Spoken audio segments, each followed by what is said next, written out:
tens of thousands of Indonesian Muslims have taken to the streets in the country's capital Jakarta, denouncing U.S. President Donald Trump's decision to recognize Jerusalem Al-Quds as Israel's capital.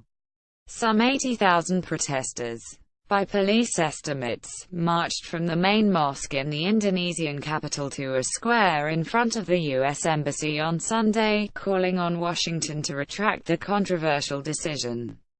The rally was organized by the Indonesia Ulama Council, the country's top Muslim clerical body, and supported by the government as well as various Muslim groups and Islamic organizations.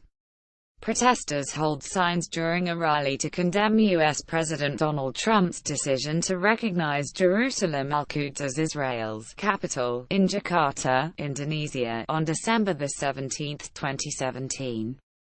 Photo by Reuters. Dressed mostly in white, the protesters chanted, "God is greatest," waved Palestinian flags, and held up banners that read, "Peace, Love and Free Palestine." An Indonesian police spokesman said 20,000 police and members of the military had been deployed in the area to ensure security. Police also held back the protesters behind coils of barbed wire outside the U.S. Embassy in Jakarta. "We are here with all of our Indonesian Muslim brothers.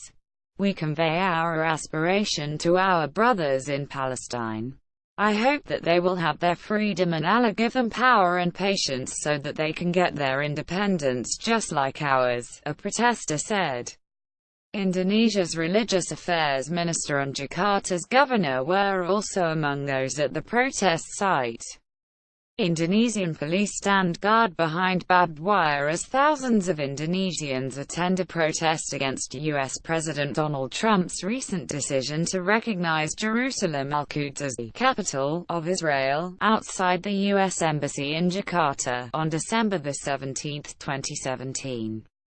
Photo by AFP. Reading from a petition due to be handed to the U.S. ambassador in Indonesia, Anwar Abbas, who is the Secretary-General of the Indonesian Ulama Council, called on all Indonesians to stop buying American products until Trump revokes his decision. "We urge all countries to reject the unilateral and illegal decision of President Donald Trump to make Jerusalem Israel's capital," Abbas told the crowd. Trump announced that his administration would recognize Jerusalem Al-Quds as Israel's capital, and relocate the U.S. Embassy from Tel Aviv to Jerusalem Al-Quds on December 6. That announcement was only welcomed by Israel. Saudi Arabia's response was also conspicuously muted. Demonstrations were held in protest in the occupied Palestinian territories, Iran, Turkey, Egypt, Jordan, Tunisia, Algeria, Iraq, Morocco, and other Muslim countries. The Organization of Islamic Cooperation (OIC) convened an emergency meeting to call on all Muslim nations to respond by pressing the world for the recognition of East Jerusalem Al-Quds as the capital of a Palestinian state. Israel annexed East Jerusalem Al-Quds after it occupied the Palestinian territories of the West Bank, the Gaza Strip, and the Syrian Golan Heights during the Six-Day War of 1967. That annexation has never been recognized by the international community.